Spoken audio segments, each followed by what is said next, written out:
ambag at ambag lang din naman sa lipunan ng pag-uusapan ay hindi nga makakalimutan ng dating tagapagsalita ng NTF-ELCAC si Pastor Apollo C. Quiboloy at ang mga nagawa niya, partikular ang kampanya at laban nito kontra CPP-NPA-NDF.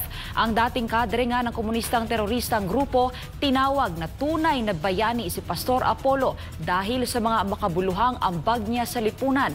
Malayong malayo sa kung anong nagawa ni Marcos Jr. kung meron man. Si Almar Forzuelo magpapalita. Nation building. Ito ang pangunahing advokasya ni Pastor Apollo C. Quiboloy bilang alagad ng Diyos at bilang isang Pilipino na tunay na nagmamahal sa bayan. Bilang isang Pilipino na lubos sa pinagpala ng Diyos, hindi niya ipinagkait sa bayan ang kanyang mga natatanggap na biyaya.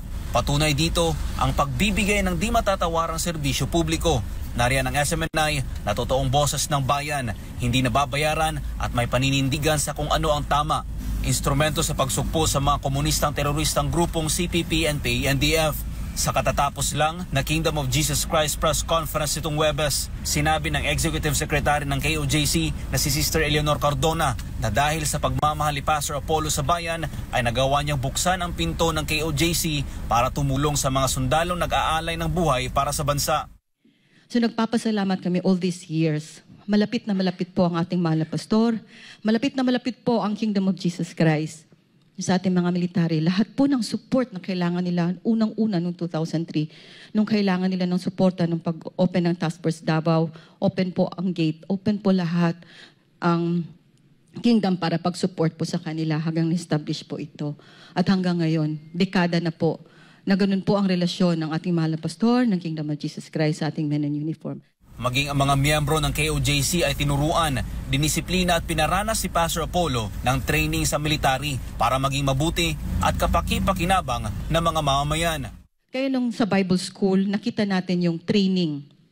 Dahil gusto nga ni Pastor, hindi lang spiritual discipline ang maangkin ng mga Kingdom of Jesus Christ members, mga workers, pero pati ang military discipline.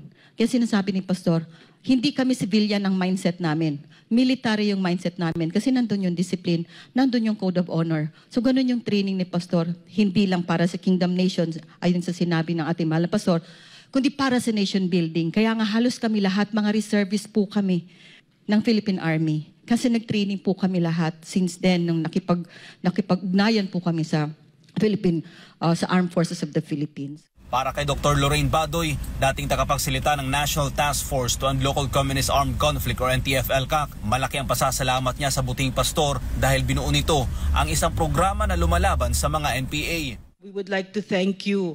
Before NTF-ELCAC came along, you were the only ones that stood between us and the CPP, NPA, NDF, these terrorists, and you willingly laid down your lives. And the story of the anti-CPP program in SMNI was because of Pastor.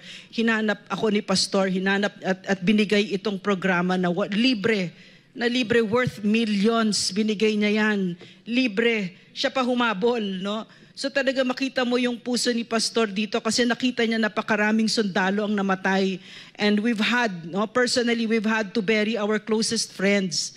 And kilala namin yung mga widows, they leave behind widows and orphans. Para naman sa dating intelligence officer ng CPP, NPA, NDF na si Jeffrey K. Eric Celis, dahil sa daming kabutihan na ginawa ni Pastor Apollo para sa bayan, ay nahigitan pa nito ang Pangulo ng Bansa sa pagbibigay ng serbisyo sa mga Pilipino. I would rather say, tonight, Pastor is more patriotic and a real hero than Mr. Marcos Jr.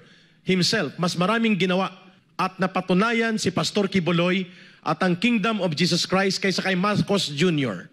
na siya ngayon ang umahabol at nanggigipit at nanunupil sa Kingdom of Jesus Christ at kay Pastor na parabang malubhang kriminal at mga terorista ang mga taong nagbunsod ng totoong paglilingkod sa ating bayan.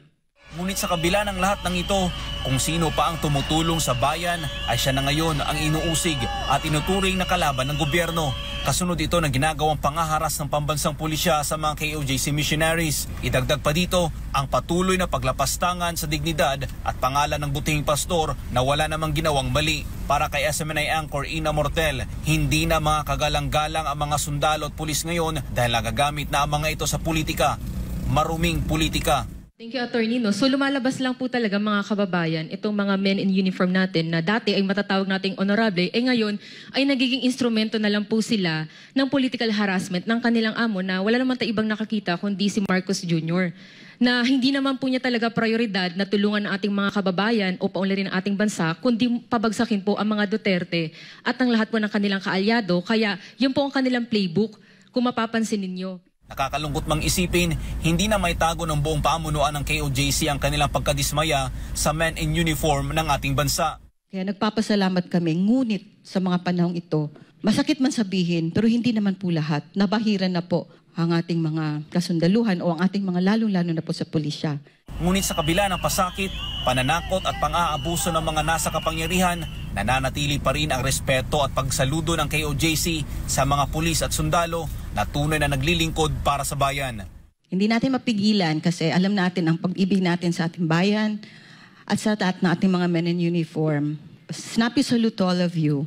Ganun po ang respeto, ang paggalang ng Kingdom of Jesus Christ. Lalong-lalo na po ang ating pinakamamahal na pastor, Pastor Apollo C. Quiboloy, sa lahat po ng ating mga kasundaluhan. Hindi lang po kasundaluhan, pati po ating mga pulis. Para sa Diyos at sa Pilipinas kung mahal, Almar Forzuelo, SMNI News.